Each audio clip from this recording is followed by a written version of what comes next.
Before we dive in, pause for a moment and tell me something. Where in the world are you watching from, and what time is it right now? Maybe it's sunrise in Nairobi, midnight in New York, afternoon in Canada, or evening in France. Don't just watch quietly. Drop a comment below, and let's see how far this story reaches across the world. Now, lean in, and let's begin. The blood trail led straight to Marguerite Rousseau's front door, crimson drops scattered across the dusty ground like fallen roses in the harsh Arizona morning sun. She stood frozen on her porch, clutching her late husband's rifle with hands that trembled despite years of frontier living that had hardened her against most surprises. The man collapsed against her barn wall was massive, even in his weakened state. His leather coat torn by bullets and his dark skin bearing the distinctive tattoos that marked him as Apache, something that should have sent any sensible white woman running for the nearest cavalry post. But Marguerite had learned long ago that survival in the territories often meant making choices that defied common sense, and the man bleeding into her hay bales was clearly dying whether she helped him or not. His breathing was shallow and labored, each exhale accompanied by a pink froth that spoke of lung damage from what appeared to be at least 3 separate gunshot wounds. The weapons at his sides, a matched pair of silver-plated Colts with ivory grips, marked him as someone who lived by violence, while the badge pinned inside his coat identified him as a bounty hunter whose reputation for tracking down the worst criminals in the Southwest was legendary among those who paid attention to such things. Jacques Morningstar had been hunting men for 7 years,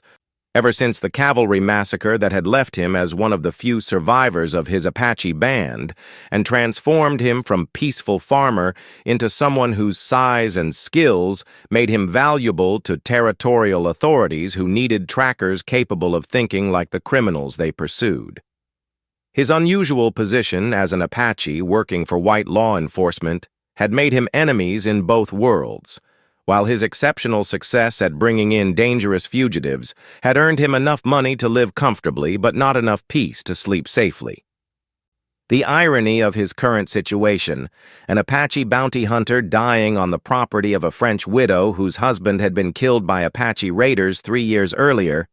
was not lost on him as consciousness faded in and out like waves lapping at a distant shore.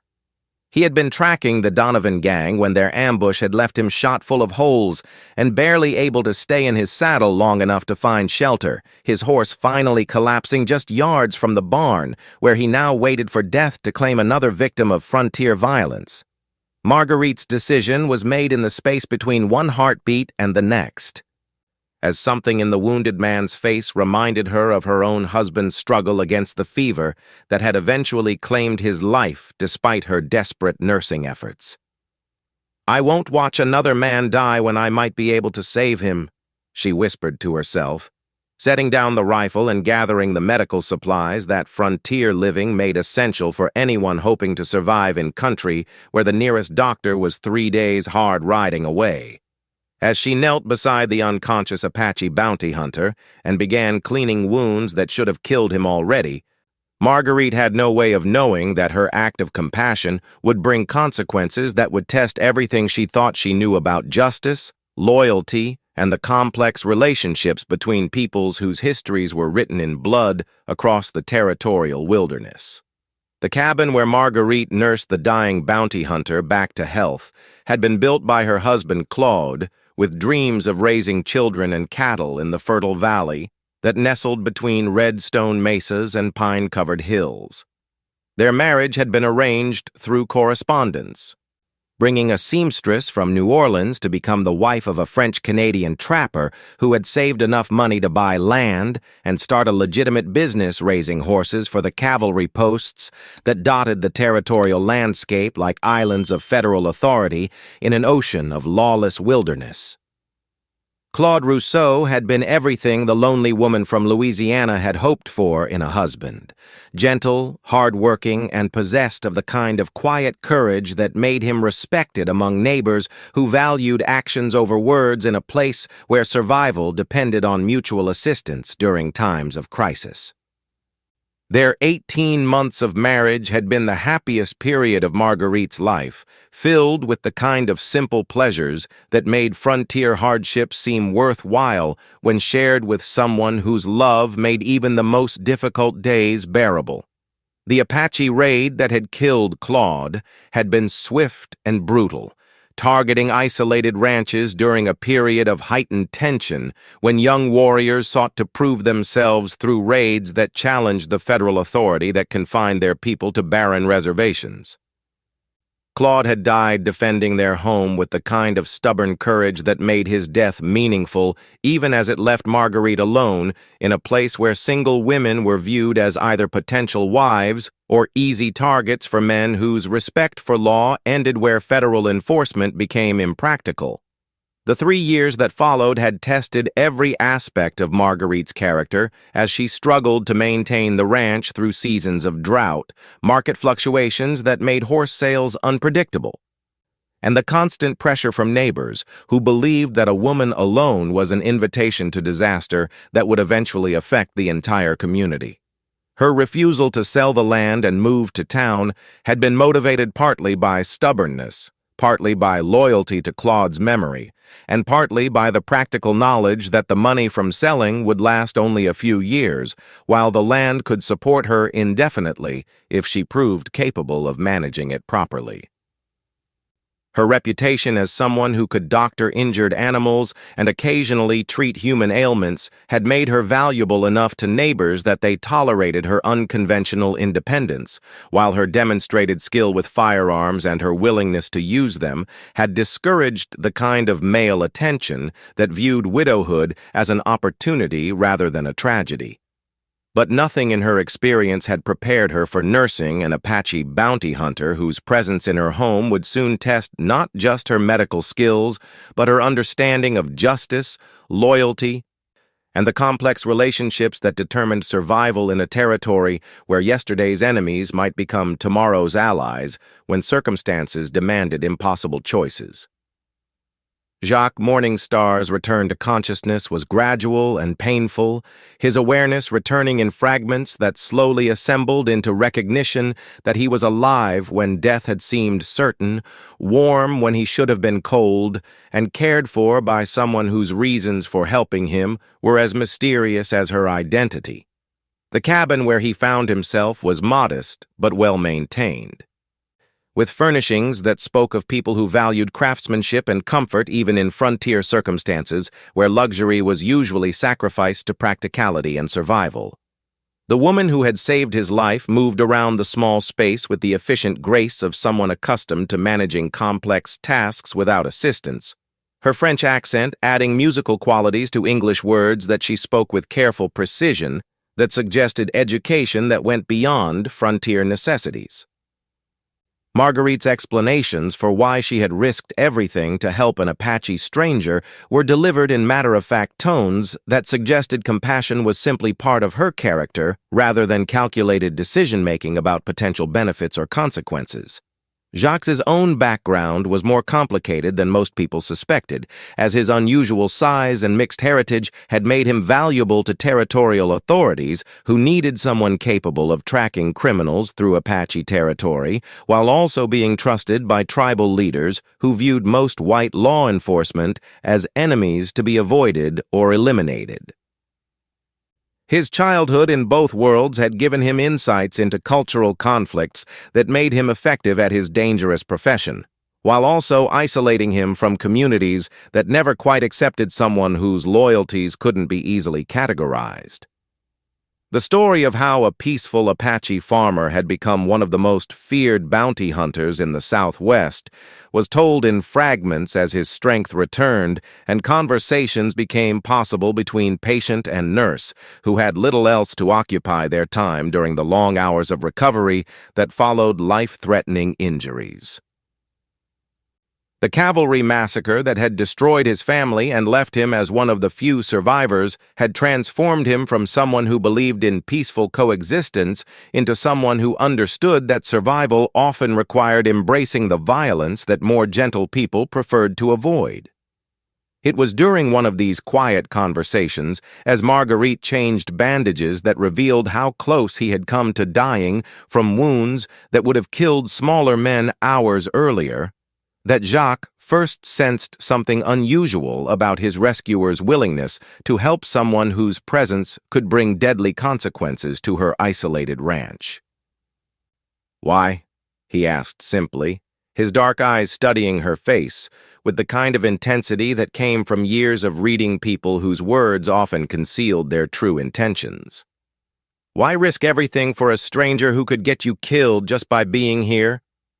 Her answer would reveal motivations that went deeper than simple Christian charity into territory involving justice, forgiveness, and the kind of moral courage that made survival meaningful rather than simply another day of avoiding death in a place where violence was always close enough to touch. The Apache bounty hunter's recovery progressed steadily under Marguerite's careful nursing, but it was their conversations during the long evening hours that revealed the unexpected compatibility between two people whose backgrounds should have made friendship impossible. Jacques' education, gained through years of living in both Apache and white communities, had given him perspectives on territorial conflicts that challenged every assumption Marguerite had made about the raiders who had killed her husband and the justice system that was supposed to protect frontier families. His explanation of the economic and political forces that drove young Apache men to desperate acts of violence painted a picture of systematic injustice that complicated simple distinctions between good and evil, right and wrong, civilized and savage that most white settlers used to understand their relationships with tribal peoples. The reservation system that was supposed to protect both Indians and whites had instead created conditions that made conflict inevitable, while corrupt federal agents and territorial officials had stolen resources that might have made peaceful coexistence possible. Marguerite's own insights into frontier life, gained through 3 years of managing a ranch alone while navigating the complex social and economic relationships that determined survival in remote areas, provided perspectives that impressed someone whose professional success depended on understanding human motivations and social dynamics. Her observations about the gap between federal policy and territorial reality demonstrated intelligence that had been sharpened by necessity into practical wisdom about how power actually functioned in places where official authority was distant and often irrelevant. The gradual development of mutual respect between the French widow and the Apache bounty hunter was complicated by awareness that their growing friendship violated every social convention that governed relationships between people whose racial and cultural differences were supposed to make understanding impossible. But the isolation of her ranch provided sanctuary for conversations that would have been dangerous in town, while the intimacy of medical care had broken down barriers that normal social interaction would have maintained. It was during a discussion about justice and revenge, prompted by Jacques' explanation of why he had chosen bounty hunting over the kind of indiscriminate violence that some Apache survivors had embraced, that Marguerite began to understand the moral complexity of someone whose profession required him to hunt down men who might be no worse than the legal authorities who paid for their capture. When she admitted that part of her had wanted revenge against all Apaches after Claude's death, but that meeting Jacques had forced her to recognize the humanity in people she had been taught to view as enemies. Their conversation moved beyond cultural exchange into territory where two damaged souls discovered they shared more than their different backgrounds might suggest possible. Jacques' warning came on the morning of his 3rd day of recovery, as his professional instincts detected signs that their peaceful sanctuary was about to be shattered by forces that neither had anticipated when Marguerite made her compassionate decision to save his life. The tracks around her ranch told stories that only someone with his tracking skills could read accurately. Multiple horses moving with military precision, riders who dismounted to examine the ground with the kind of systematic attention that spoke of people searching for specific evidence rather than casual travelers passing through remote territory. The Donovan gang that had shot him full of holes 3 days earlier had apparently survived their encounter with territorial law enforcement and were now tracking him with the kind of methodical determination that suggested they understood he posed a continuing threat to their criminal operations.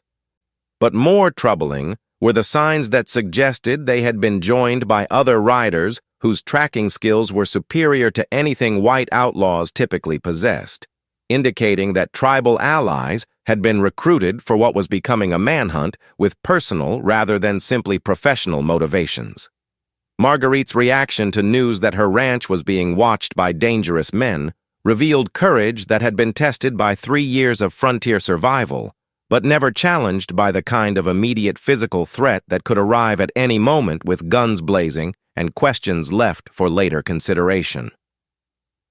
Her insistence that Jacques was too weak to travel safely was complicated by his professional assessment that staying would almost certainly result in a gun battle that could easily kill them both. The practical discussion about their limited options was interrupted by the appearance of dust clouds on the horizon that moved with purposeful direction toward the ranch, forcing immediate decisions about whether to flee, hide, or prepare for a fight that would test their combined abilities against odds that seemed overwhelming for a wounded bounty hunter and a woman whose experience with violence was limited to defending herself against individual threats rather than organized attacks. It was Jacques' suggestion that they had one advantage their enemies wouldn't expect: his knowledge of Apache fighting tactics combined with Marguerite's intimate familiarity with terrain features around her ranch that could be used for defensive purposes, that provided hope for survival against attackers who expected to find a helpless woman and an injured man rather than prepared defenders capable of turning familiar ground into a tactical advantage. But as the dust clouds drew closer and the sound of approaching hoofbeats became audible, both understood that the next few hours would determine whether Marguerite's act of compassion would be remembered as noble heroism or deadly mistake that cost 2 lives for the sake of moral principles that reality might not support.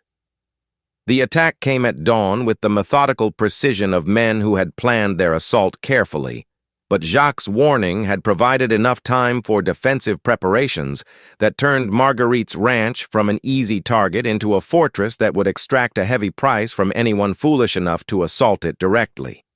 The barn and cabin had been positioned by Claude with an eye toward defense,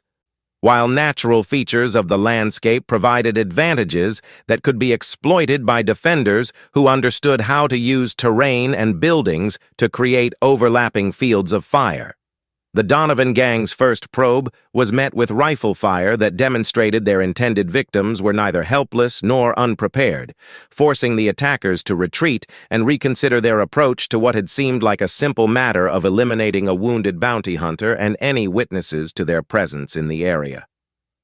But it was the accuracy and placement of the defensive shooting that revealed their targets possessed tactical knowledge that went beyond frontier self-defense into the realm of military planning and execution.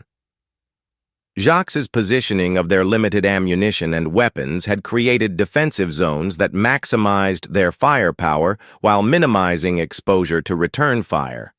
while his instructions to Marguerite about movement between positions and coordination of their defensive efforts transformed her from untrained civilian into effective partner in a life-or-death struggle.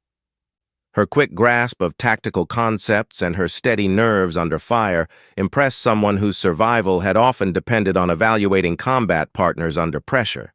The siege that developed as the outlaws settled in for a prolonged assault was complicated by the arrival of additional riders whose identity remained unclear, but whose presence suggested that the conflict had attracted attention from other parties with interests in the outcome.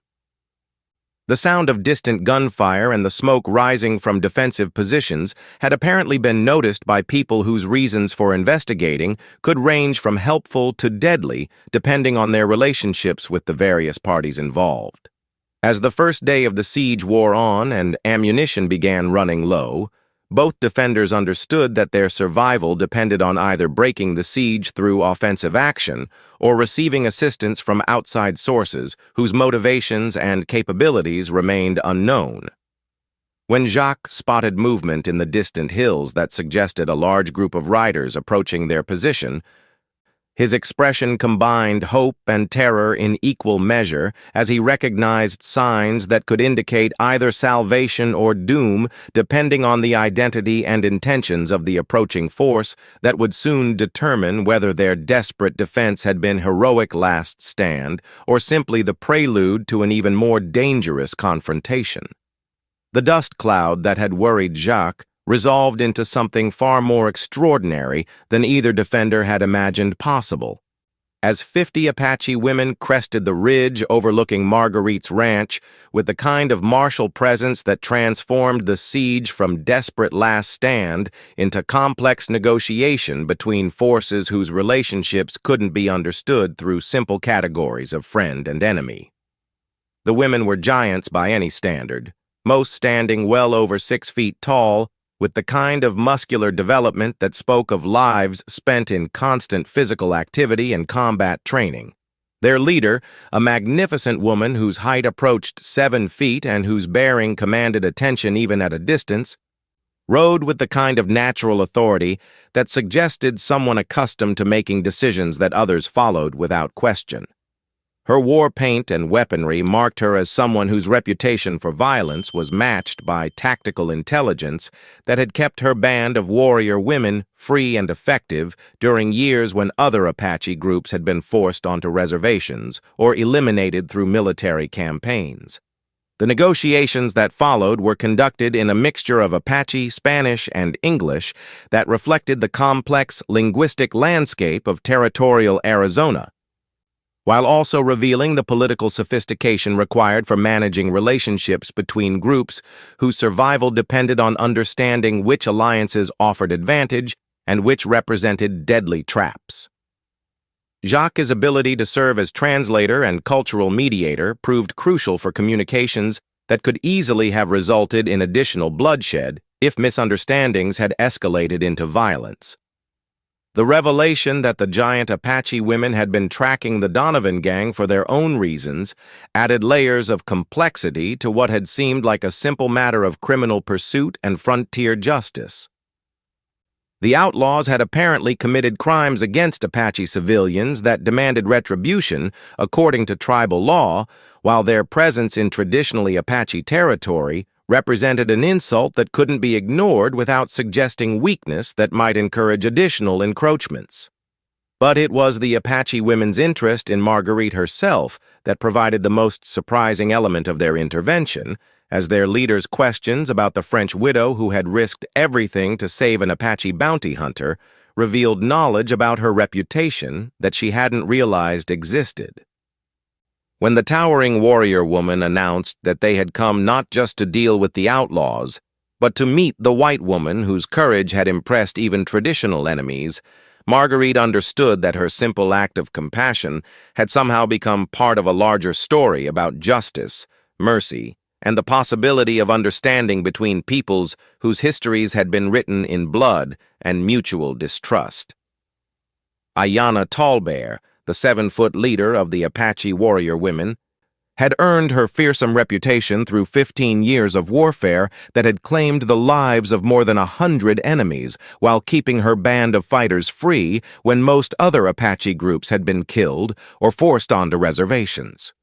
Her decision to track the Donovan gang into traditionally dangerous territory had been motivated by more than simple revenge. The outlaws had murdered 3 Apache children during a raid that violated even the harsh codes of frontier violence. The warrior women under her command represented the survivors of multiple Apache bands that had been destroyed by military campaigns, their unusual size and fierce fighting ability making them valuable enough to each other that they had formed an alliance that transcended traditional tribal boundaries.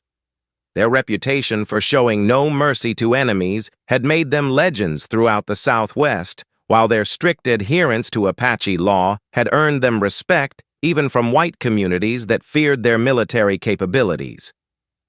Marguerite's examination of the wounded outlaws that the Apache women had captured during their assault on the Donovan gang's positions revealed the kind of systematic efficiency that spoke of warriors who had perfected the art of violence through years of constant warfare. But it was their treatment of prisoners that demonstrated the complexity of Apache justice, as their adherence to traditional laws created obligations and procedures that white territorial law didn't recognize or understand.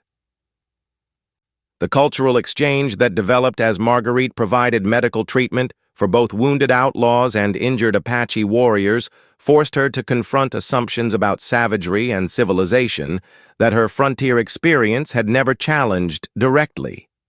The warrior women's knowledge of medicine, their sophisticated understanding of tactical planning, and their complex legal traditions revealed intelligence and organization that contradicted every stereotype about primitive peoples that white communities used to justify their treatment of tribal populations.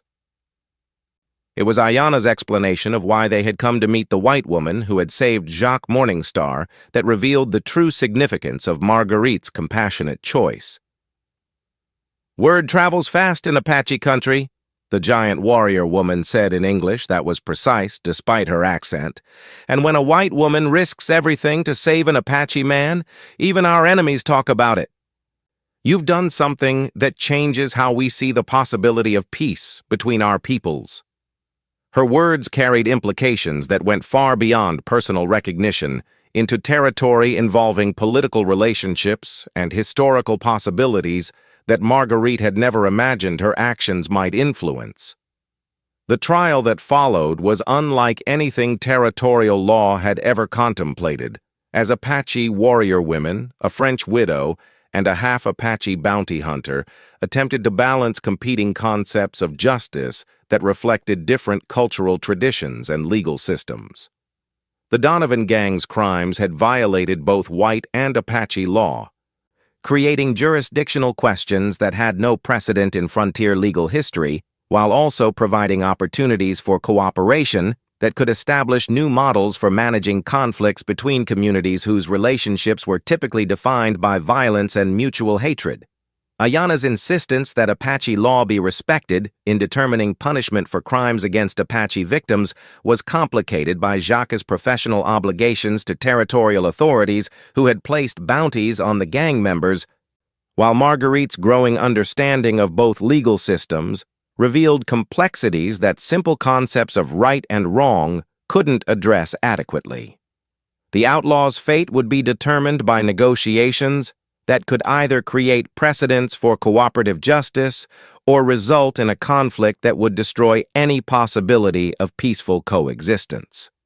The evidence presented during the improvised proceedings revealed crimes that were horrific by any standard, as the Donovan gang had committed murders, robberies, and assaults that had terrorized communities throughout the territory, while specifically targeting Apache civilians who had no means of protecting themselves against organized criminal violence. But it was the testimony about systematic corruption in territorial law enforcement that provided context for understanding why outlaws felt free to commit crimes against Indians that would have resulted in swift justice if white victims had been involved. Marguerite's role as mediator between the competing legal systems was complicated by her growing recognition that justice often required choosing between different concepts of what punishment should accomplish: deterrence, retribution, rehabilitation, or protection of potential future victims. Her suggestions for combining elements of both legal traditions in ways that might satisfy the legitimate concerns of all parties involved demonstrated diplomatic skills that impressed both Apache warriors and territorial law enforcement.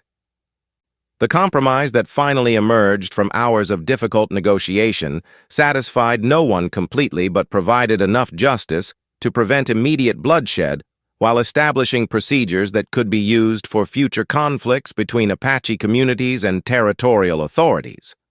When the surviving gang members were sentenced to terms that included both federal imprisonment and compensation to Apache victims, with Marguerite serving as administrator for payments that would help rebuild communities damaged by their crimes, All parties understood that they had created something unprecedented in frontier legal history that might serve as a model for more complex cooperation between peoples whose survival increasingly depended on finding alternatives to constant warfare. The days that followed the unprecedented trial revealed depths of compatibility between Marguerite and the Apache warrior women that surprised everyone involved, as cultural exchanges led to friendships that transcended racial and linguistic barriers through shared recognition of intelligence, courage, and commitment to justice that valued character over ancestry. The giant women's knowledge of practical skills, medicine, agriculture, warfare, and craftsmanship complemented Marguerite's own expertise in ways that created opportunities for learning that benefited everyone involved. Ayana's personal interest in the French widow went beyond simple curiosity about someone whose courage had impressed traditional enemies, as conversations between the two women revealed similar experiences with loss, survival, and the challenges of maintaining independence in societies that expected women to accept protection from men rather than providing protection for others. Their growing friendship demonstrated possibilities for understanding between individuals whose backgrounds might have made them natural enemies if circumstances hadn't created opportunities for recognizing shared values. Jacques' position as cultural interpreter and tactical advisor had evolved into something resembling diplomatic status, as his unique background and demonstrated competence had earned respect from warrior women whose standards for evaluating men were based on ability rather than racial classification or social position. His relationship with Marguerite had also deepened during the crisis that had tested their compatibility under the most challenging circumstances possible, revealing emotional connections that went beyond gratitude or convenience into territory that both found simultaneously thrilling and terrifying. The practical arrangements for maintaining their unusual alliance required establishing protocols for communication, mutual assistance, and conflict resolution that could function despite the racial hostilities and legal barriers that made such cooperation technically impossible under territorial law. Their success in creating working relationships between Apache warriors and white settlers demonstrated that cooperation was possible when people chose pragmatic problem-solving over ideological purity.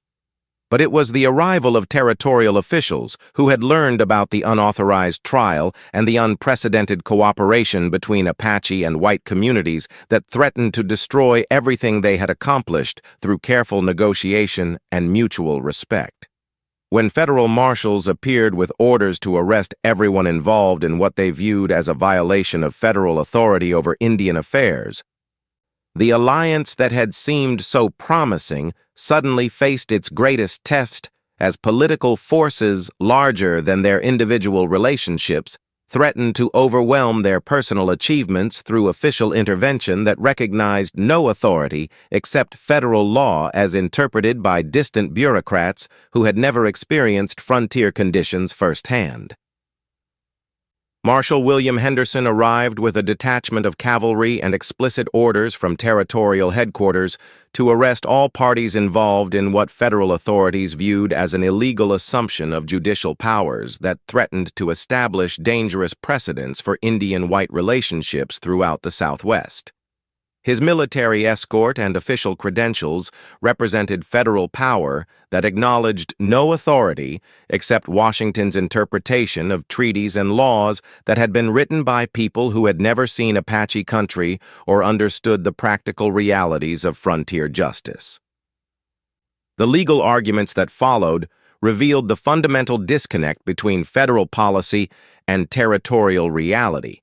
as Henderson's insistence on arresting everyone involved in the unauthorized trial conflicted with the practical reality that such action would likely trigger the kind of Apache uprising that federal authorities claimed to be preventing through their intervention.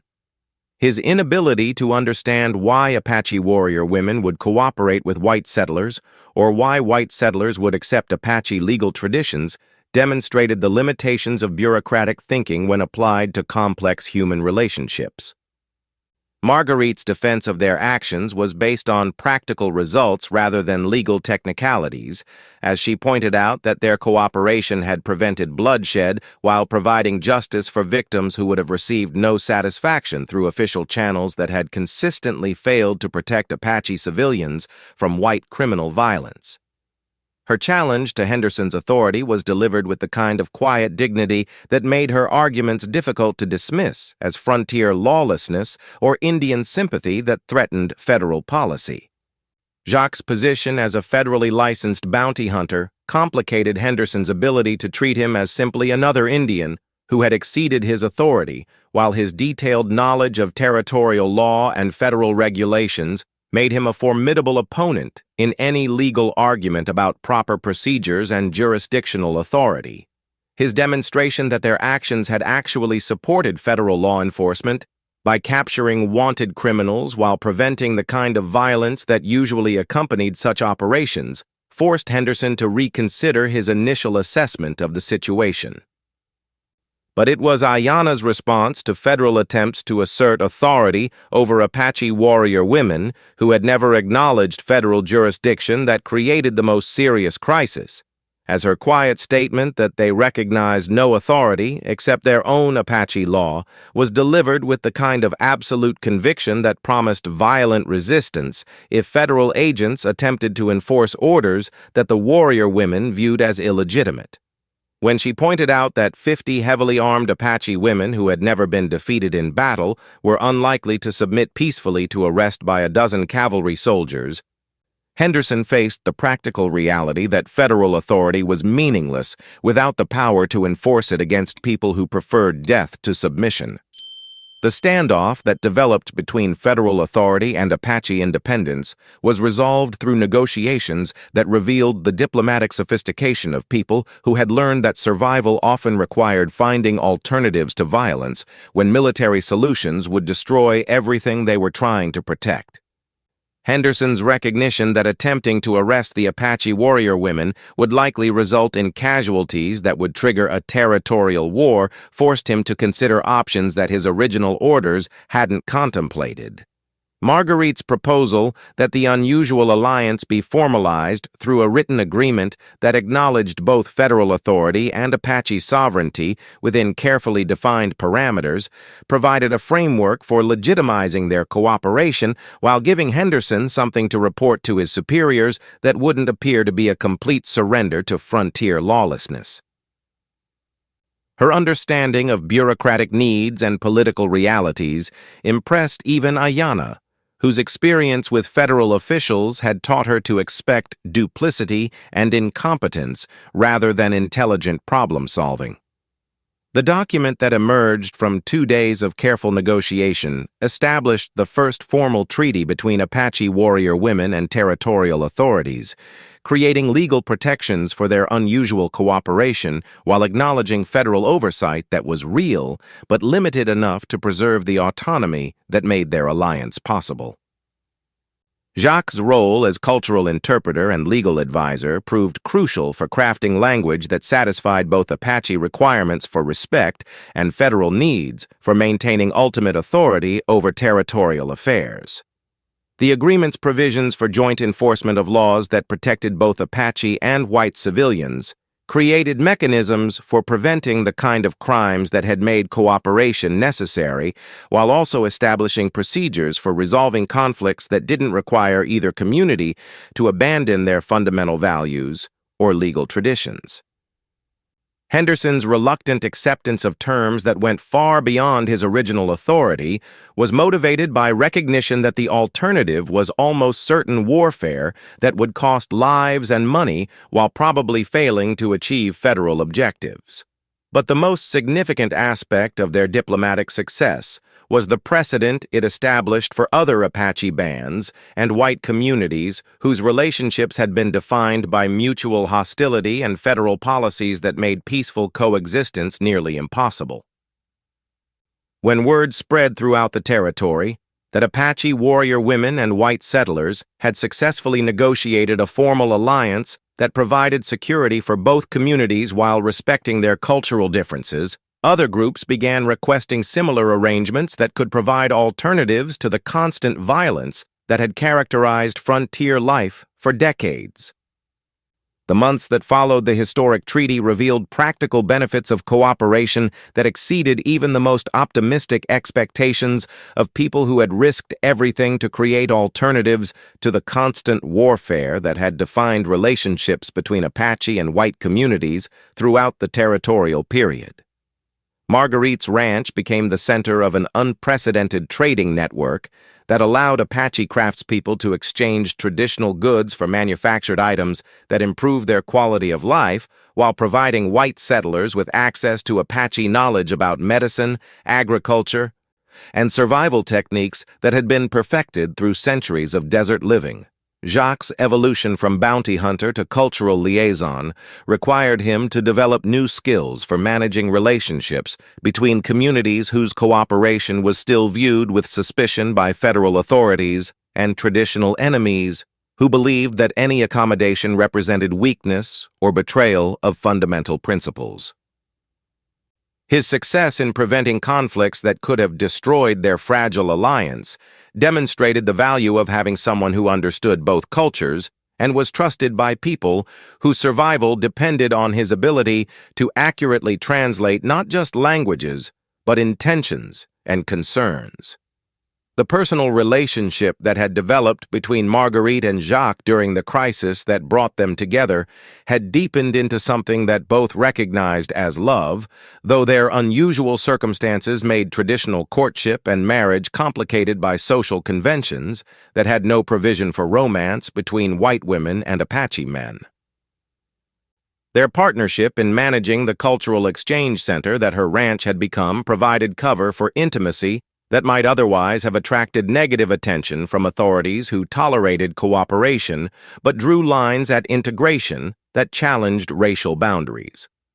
Ayana's decision to establish a permanent camp within riding distance of Marguerite's ranch created security for the alliance while also providing the Apache warrior women with a base for operations that protected their traditional way of life while allowing them to benefit from trade and cooperation with white communities. Her growing friendship with Marguerite had evolved into something resembling sisterhood, as both women discovered that leadership and independence were challenges that transcended cultural differences and created bonds based on mutual respect for strength and intelligence. But the greatest success of their cooperation was the gradual reduction of violence throughout the region, as communities that had been locked in cycles of raid and retaliation discovered that trade and mutual assistance provided more security and prosperity than constant warfare ever had. When territorial newspapers began reporting on the dramatic decrease in Apache-related violence in areas where cooperation agreements had been established, political authorities in Washington began considering whether their successful experiment might provide a model for Indian policy that could achieve federal objectives while reducing the enormous costs of military campaigns that had consumed territorial budgets for decades. The success of their alliance attracted attention that was not always welcome, as territorial businessmen and federal officials whose interests were threatened by peaceful cooperation began working to undermine agreements that reduced their profits from military contracts and prevented them from claiming Apache lands through the legal mechanisms that had been designed to facilitate white settlement at the expense of tribal sovereignty. The political pressure that resulted from their success created challenges that required different skills than the martial abilities that had made their alliance possible. Corruption investigations initiated by honest federal agents who had been impressed by the cooperation agreement's success revealed the extent to which territorial violence had been deliberately maintained by people whose financial interests depended on continued warfare between Apache and white communities. The evidence of systematic fraud in military contracts, land sales, and Indian Affairs administration provided context for understanding why peaceful solutions had been so difficult to achieve and maintain in the past. Marguerite's testimony before federal investigators about the practical benefits of cooperation and the specific individuals who had attempted to sabotage their alliance made her a target for retaliation from corrupt officials whose criminal activities were being exposed through her detailed knowledge of how legitimate cooperation differed from the failures that had characterized previous federal policies. Her courage in speaking publicly about corruption that reached into the highest levels of territorial government impressed investigators while making her a marked woman among people whose freedom depended on silencing witnesses. Jacques' unique position as someone with access to both Apache intelligence networks and territorial law enforcement made him valuable to federal investigators while also making him a target for elimination by criminals whose activities he could expose through his knowledge of their operations. His ability to document criminal activities that had been hidden behind racial conflicts and frontier violence provided evidence that was crucial for prosecuting cases that could clean up territorial government while protecting the cooperation agreements that had made such prosecutions possible. The assassination attempt that nearly killed both Marguerite and Jacques was prevented only by Ayana's decision to maintain constant surveillance of potential threats to her white allies, demonstrating that their survival depended on the mutual protection that made their alliance more than just political convenience. When Apache warrior women eliminated the hired killers who had been sent to silence key witnesses, their swift and decisive action sent messages to criminal conspirators that became reluctant to risk additional confrontations with people whose reputation for violence was matched by their commitment to protecting friends who had earned their loyalty through consistent demonstration of respect and trustworthiness. The romance between Marguerite and Jacques had developed gradually through shared dangers and mutual respect.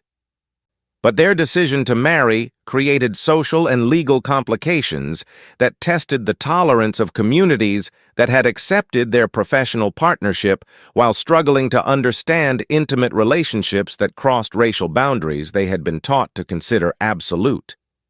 The wedding that took place on Marguerite's ranch was attended by both white neighbors and Apache warrior women, creating an unprecedented gathering that celebrated love while acknowledging the courage required to choose happiness despite social conventions that would have kept them apart.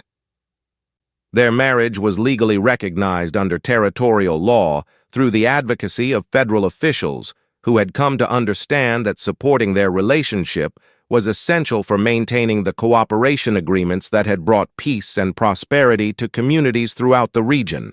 But legal recognition couldn't eliminate social prejudice that made their daily life challenging in ways that required constant navigation of attitudes and assumptions that ranged from curious acceptance to open hostility. The children that were born to their union represented hope for a future where cultural differences might be bridged through family relationships that transcended the racial categories that had defined frontier conflicts for generations. But their mixed heritage also made them targets for people whose commitment to racial purity was stronger than their appreciation for the practical benefits that had resulted from their parents' cooperation and love. Ayana's role as protector and friend to their growing family demonstrated the warrior women's commitment to defending people who had earned their respect through actions rather than ancestry, while also providing the children with cultural education that helped them understand both sides of their heritage. Her influence on their development was particularly important for teaching them to navigate social situations where their appearance and background would create challenges that required intelligence and diplomacy to manage successfully. The attacks on their family were both physical and social, as enemies who couldn't destroy their alliance through violence attempted to isolate them through community pressure that made normal social relationships difficult to maintain. But the support they received from people who had benefited from the cooperation agreements that their relationship symbolized demonstrated that practical benefits often overcome ideological prejudices when survival and prosperity are at stake, creating communities where individual merit matters more than racial classification or social convention. The crisis that threatened to destroy everything they had built came when new territorial administrators arrived from Washington with orders to eliminate all cooperation agreements with Apache groups and return to military policies that treated all Indians as enemies, to be confined or eliminated regardless of their actual behavior or relationships with white communities. The political pressure that had created these orders came from businessmen and politicians whose financial interests were threatened by peaceful cooperation that reduced their profits from military contracts and prevented them from claiming Apache lands through legal mechanisms designed to facilitate white settlement. Governor Samuel Morrison's arrival with explicit instructions to end all informal treaties and arrest any Apache found off reservations created an impossible situation for federal officials who had witnessed the practical benefits of cooperation while understanding that their careers depended on following orders from superiors who viewed frontier peace as a threat to their political and financial interests. His ultimatum that all cooperation agreements be terminated within 30 days forced both Apache and white communities to choose between submission to federal authority and resistance that could trigger the kind of warfare that everyone had worked to prevent. Marguerite's decision to organize a public campaign against the new policies demonstrated her understanding that political problems required political solutions rather than military resistance that would give federal authorities excuses for the violent suppression they seemed to want. Her ability to mobilize white communities whose prosperity depended on continued cooperation with Apache allies created pressure on territorial officials who had underestimated the extent to which their policies would be opposed by the people they were supposed to serve. Jacques's role in coordinating Apache responses to the federal ultimatum required him to balance his loyalty to communities that had accepted him with his understanding that violent resistance would provide justification for the military campaigns that new territorial administrators seemed determined to provoke. His negotiations with various Apache bands revealed the depth of anger about federal betrayal of agreements that had been kept faithfully by people whose cooperation had brought benefits to everyone involved. But it was Ayanna's response to Governor Morrison's ultimatum that created the most serious crisis, as her announcement that Apache warrior women would resist any attempt to force them onto reservations was delivered with the kind of absolute conviction that promised violent conflict on a scale that could destroy everything positive that had been accomplished through years of patient cooperation. When she stated publicly that her warriors preferred death to submission, and would take as many enemies with them as possible if federal authorities chose military solutions over continued cooperation, her words carried the weight of 50 heavily armed women whose combat effectiveness had never been successfully challenged by territorial military forces.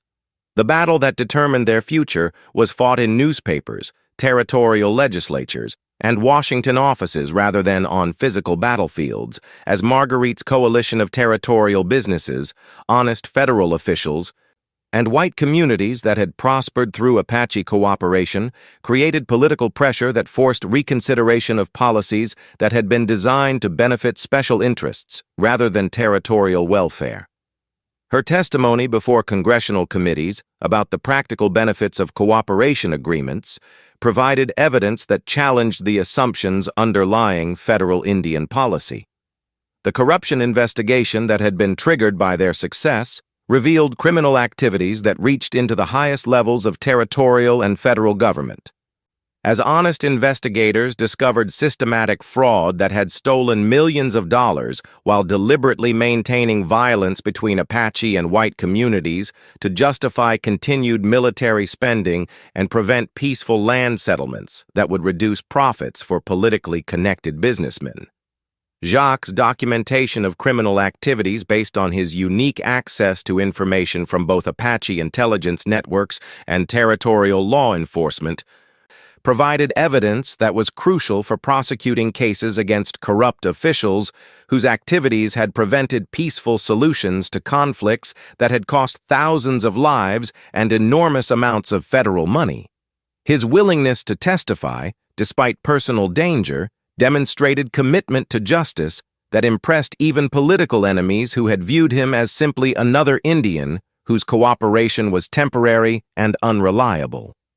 The media attention that their story attracted created national interest in territorial conditions and federal policies that had previously received little public scrutiny. As journalists discovered human interest stories that illustrated the gap between official policy and frontier reality.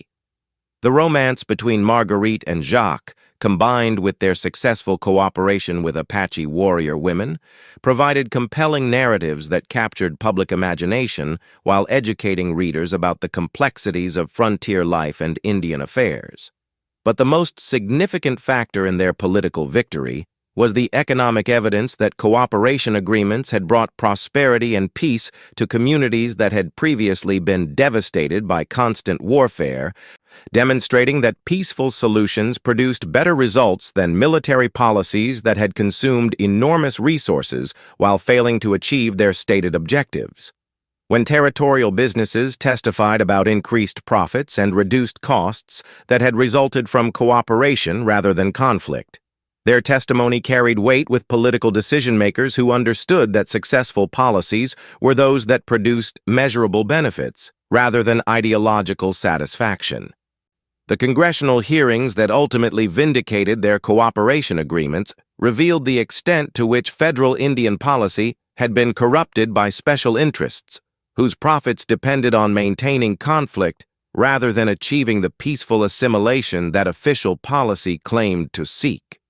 The testimony of honest federal agents, territorial businessmen, and ordinary citizens who had benefited from cooperation created an overwhelming case for supporting local agreements that produced results superior to anything federal administration had achieved through decades of military campaigns and reservation policies. Governor Morrison's recall and replacement by administrators who were instructed to support rather than eliminate successful cooperation agreements marked a turning point in federal policy that acknowledged the validity of local solutions to complex problems that Washington bureaucrats had never understood properly. The new policies that emerged from congressional investigations emphasized flexibility and local control, rather than rigid adherence to theoretical principles that had failed consistently when applied to frontier realities. The formal recognition of their marriage and family by federal authorities eliminated legal challenges that had threatened their personal happiness while establishing precedents that protected other mixed couples whose relationships had contributed to peaceful cooperation between previously hostile communities. Their success in achieving both personal fulfillment and political recognition demonstrated that love and justice were compatible goals when people possessed sufficient courage to challenge social conventions that prevented optimal solutions to complex problems. Ayanna's appointment as official liaison between Apache communities and territorial authorities created a formal position that acknowledged her leadership abilities while providing structure for cooperation that had previously depended on informal relationships and personal trust. Her success in managing complex negotiations between communities whose interests sometimes conflicted demonstrated diplomatic skills that impressed federal officials who had assumed that Indians lacked the sophistication necessary for effective political leadership. The expansion of cooperation agreements to include other Apache bands and white communities throughout the territory created a network of mutual assistance and trade that brought unprecedented prosperity and peace to regions that had been devastated by warfare for generations. When territorial newspapers reported dramatic reductions in violence and increases in economic activity in areas where cooperation agreements were functioning effectively, their success became models for Indian policy throughout the Western territories, where similar problems had resisted solution through traditional military and bureaucratic approaches. The success of their cooperation agreements attracted delegations from other territories where Apache and white communities were seeking alternatives to the constant warfare that had characterized frontier life, as political leaders recognized that their model provided practical solutions to problems that conventional policies had failed to address effectively. Marguerite and Jacques' role as advisors and mediators required them to travel throughout the Southwest, sharing knowledge and experience that helped other communities achieve similar cooperation agreements. The training programs they established for cultural liaisons and diplomatic mediators created career opportunities for people whose mixed heritage and cultural knowledge had previously made them outcasts in communities that valued racial purity over practical competence. Their success in developing human resources for managing complex cross-cultural relationships demonstrated that diversity was a strength rather than a problem when properly organized and supported. The economic development that resulted from peaceful cooperation created opportunities for investment and growth that had been impossible during periods of constant warfare. As businesses discovered that stable relationships with Apache communities provided access to labor, materials, and markets that had previously been unavailable due to racial hostilities. The prosperity that followed cooperation agreements provided powerful arguments for continuing policies that produced measurable benefits for all participants. Their children's education in both Apache and white cultural traditions created a new generation that was comfortable navigating both worlds while maintaining respect for the values and knowledge systems that had created their inheritance of peace and prosperity. Their success in bridging cultural differences while maintaining strong identities demonstrated that assimilation didn't require cultural destruction when approached with intelligence and respect for diversity. The educational institutions they founded provided training for the next generation of leaders who would be responsible for maintaining and expanding cooperation agreements that required constant attention and careful management to remain effective. Their investment in education and leadership development ensured that their achievements would survive beyond their own lifetimes while creating human resources necessary for addressing new challenges that would inevitably arise as conditions changed and new generations faced different problems than those their cooperation agreements had been designed to solve. 20 years after Marguerite found a dying bounty hunter in her barn,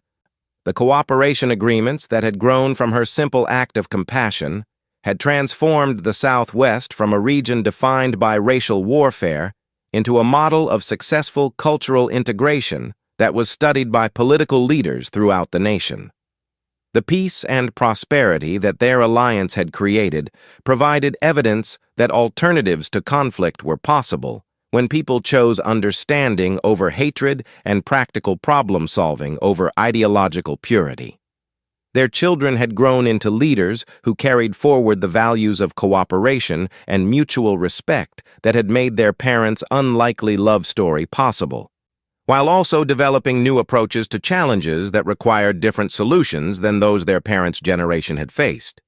The success of the second generation in maintaining and expanding cooperation agreements demonstrated that cultural integration was sustainable when based on genuine respect for diversity rather than forced assimilation that destroyed valuable traditions. The institutions they had created for managing cooperation agreements had evolved into permanent parts of territorial government that provided structure for resolving conflicts and coordinating activities between communities whose relationships might otherwise have been characterized by misunderstanding and hostility. Their success in creating lasting political arrangements demonstrated that individual achievements could become systemic improvements when properly organized and supported. Marguerite and Jacques' marriage had become legendary throughout the territory as proof that love could overcome any obstacle when people possessed sufficient courage to challenge social conventions that prevented optimal solutions to human problems. Their romance had inspired countless other couples whose relationships bridged cultural differences while contributing to the peaceful cooperation that had become characteristic of their region. As they sat together on the porch of the ranch where their love story had begun, surrounded by children and grandchildren whose mixed heritage represented hope for a future where cultural differences would be sources of strength rather than conflict, Both understood that their greatest achievement had been proving that compassion and understanding were more powerful than fear and hatred when applied with intelligence and persistence. The dying Apache bounty hunter who had stumbled into Marguerite's barn had brought her not just danger and adventure, but the kind of love that transformed individual lives while creating possibilities for social change that benefited entire communities. Their story had become part of American frontier legend, proof that the most unlikely partnerships could produce the most extraordinary results when people chose courage over convenience and love over the limitations that conventional thinking tried to impose on human relationships. The 50 giant Apache women who had come to honor a white woman's courage had stayed to help build a future where such courage was no longer unusual, but simply part of how civilized people chose to live together in peace and mutual prosperity.